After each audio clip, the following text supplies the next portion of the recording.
तुम्हारी वो यूं खड़ा होगा यूं, और उसके हाथ में यहाँ पे धोती की फैक्ट्री लगी और इसमें से निकल ली धोती, छेड़ पेड़ धोती निकल ली।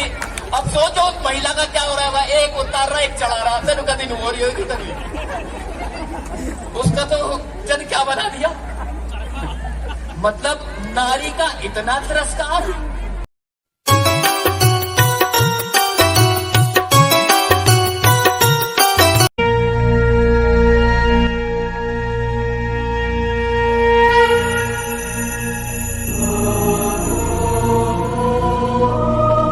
लग रहा होगा यार ये क्या कहानी सुनाई है, इसमें क्या है।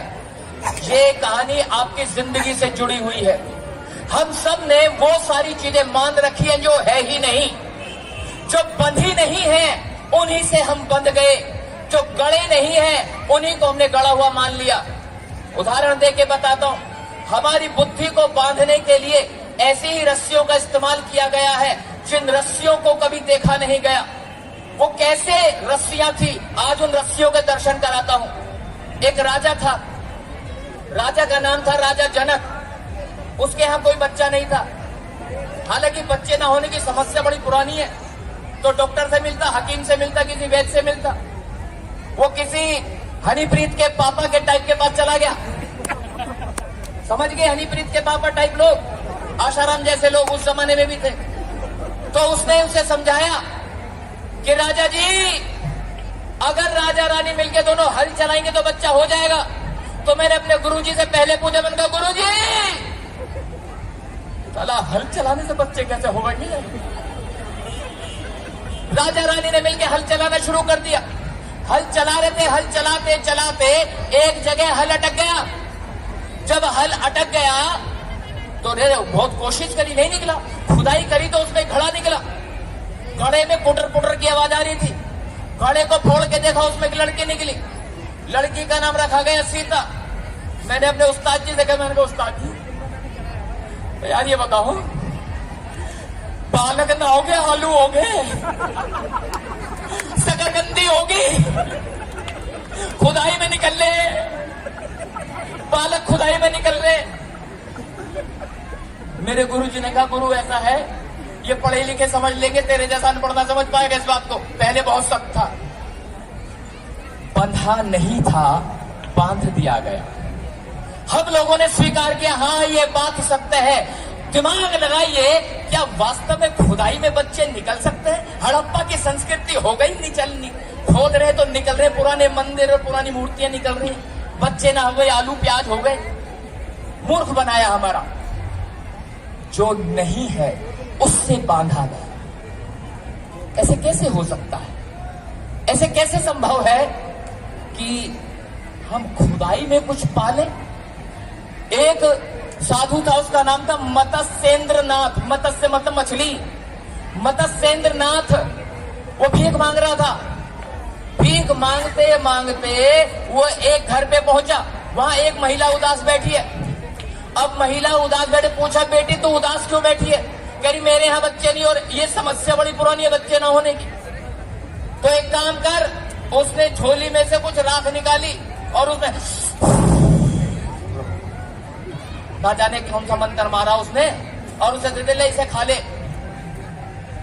उसे दे दिया खाने के लिए। अब वो औरत ने खाया नहीं, वो उसने फेंक दिया गोबर में। अब साहब 12 साल बाद मत्स्येंद्र नाथ फिर आया।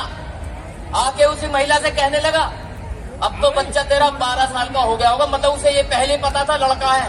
कह रहा तेरे लड़का 12 साल का होगा। गुरुदेव ऐसा है, वो जो बबूत देके मैंने ना खाई, वो तो मैंने गोबर में फेंक दिया। अच्छा, वो दिखा गोबर कहाँ है? मतलब 12 साल बाद पूछ रहा वो गोबर कहाँ है।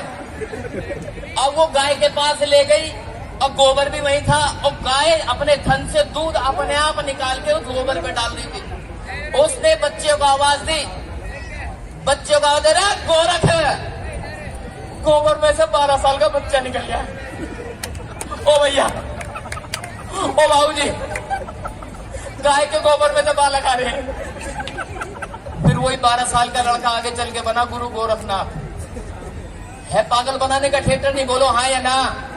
आवाज नहीं आ रही, बोलो ये तो नो, ये तो नो। पागल बना रहे हमारा, मूर्ख बनाया। गोबर में से निकल आएगा बच्चा, दिमाग तो लगाओ यार, कम ऑन। या व्रत रखे बैठे हो सारे के सारे हैं? सारे के सारे, मतलब थोड़ा तो सोचो, गोबर में से। मतलब इनका थिएटर ऐसा है, हिंदुओं ने ऐसी रस्सी से बांधा, कुछ भी कुछ भी। कुंती का नाम सुना? वो पांडवों की मम्मी, वो जो पांडु है, पांडु, 5 पांडु, उनकी मम्मी कुंती। शादी से पहले की बात है, एक आया वो साधु, उसका नाम है दुर्वासा, और बड़ा गुस्से वाला आदमी था वो।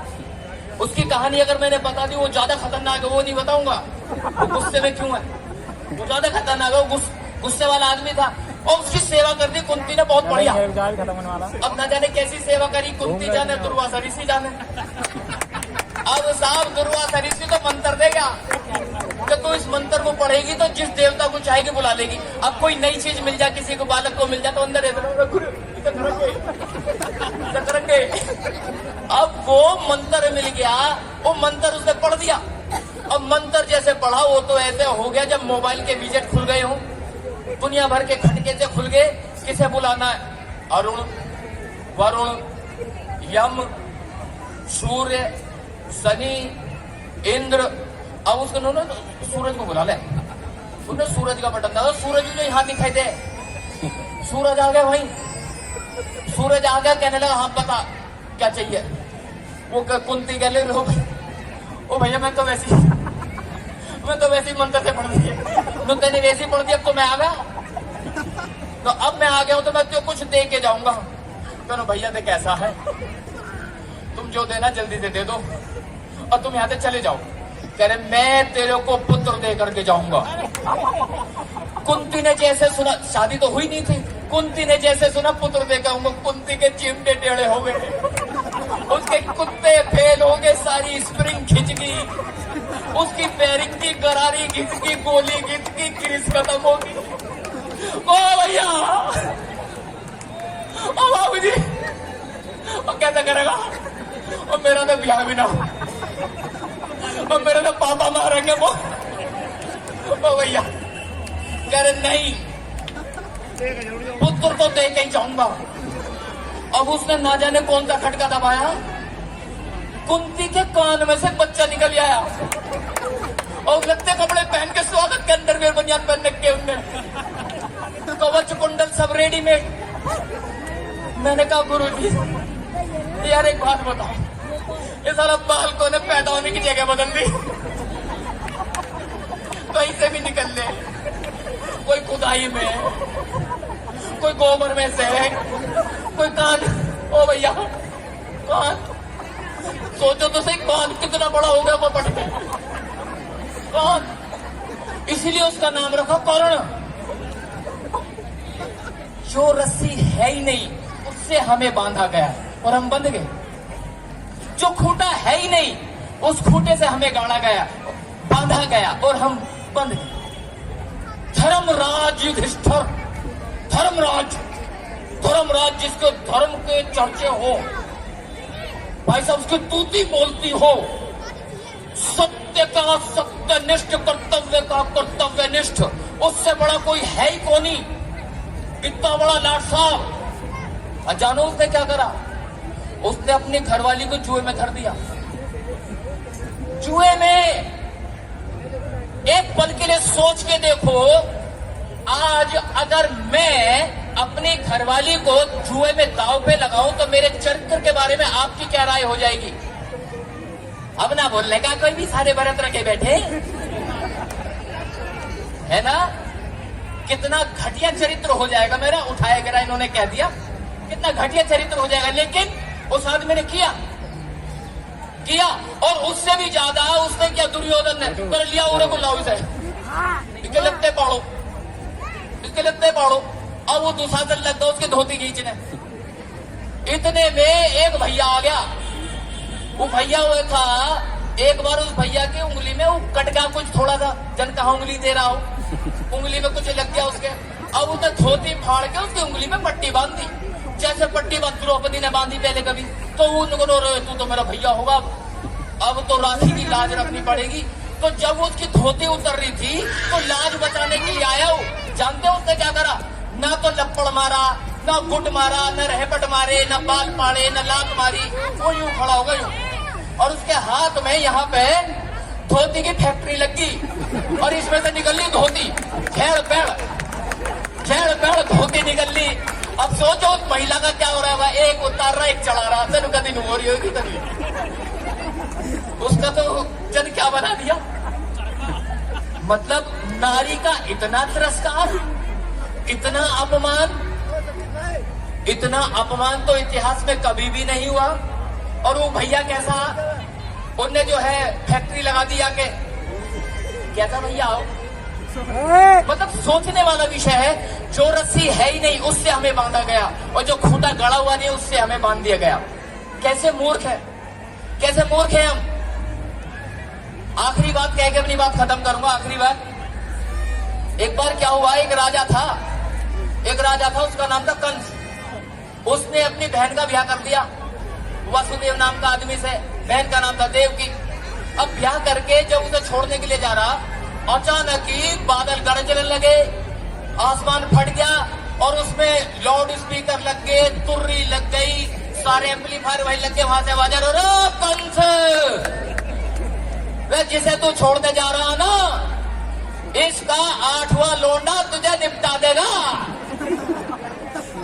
तुझे संगवा देगा। अब उसके बैठेगा उसके तो कंस का तो गड़बड़ होगी। अब वो लेके हथियार वो देवकी को मारने चल दिया कि ना रहेगा बांस ना बजेगी बांसुरी, देवकी को संगवाओ। और वो देवकी को संगवाने के लिए जैसे गया तो पीछे से आगा वासुदेव, ओ भैया वो राजा, और बड़ी मुश्किल से तो ब्याह हुआ है, तू इधर निपटारा। और देख ऐसा भाई, देख हमारा जो भी बालक होगा ना तुझे दे देंगे, तू मारता रहिए। कंस कह लो ना, बात तो सही है भाई। अब देखो जिसने कहानी लिखी वो कितना मूर्ख था, ये जिसने हमें सुनाई वो कितना पागल था। ये स्कूल की किताब में पढ़ी थी मैंने कहानी। दुनिया का कौन सा ऐसा जेल है जहां औरत और आदमी को एक साथ बंद किया जाता हो? है कोई दुनिया का ऐसा जेल या ऐसा कोई अस्पताल हो जहां पे औरत और आदमी एक साथ आ जाते हो? लेकिन उसने क्या करा, देवकी और वासुदेव को एक साथ कर दिया, एक ही जेल में बंद कर दिया। और भैया जब एक ही जेल में बंद कर दिया वहां तो प्रोडक्शन शुरू हो गया। मतलब सोचने का विषय है। मतलब इतना पागल था वो। अबे देवकी को किसी और जेल में डालता, वासुदेव को किसी और जेल में डालता, हम देखे कैसा आता 8वां पुत्र कैसे आ जाता। और कितना पागल आदमी है कंस। मतलब जिसने वो लिखी है कहानी वो कितना मूर्ख था। वो दोनों को एक साथ है और वहां पर रख के दोनों एक साथ कर दिए। वहां तो खेती बाड़ी हो। अब भैया वो इंतजार कर रहा कब 8वां आवेगा, कब मैं मारूंगा। और वो जो 8वां था ना वही था भैया, फैक्ट्री वही था। एक बात बताओ, ये जितनी मेरी माता बहन बैठी हैं, अगर मैं, सारे पुरुष भी सुनना, ये जितनी हमारी माता बहनें हैं, अगर इन्हें मैं नहाती हुई को देखने लगूं, इनके लत्ते गूदरे चुरा के भाग जाऊं और सीटी बजा के परेशान करूं, तो बताओ तुम मेरे साथ क्या करोगे?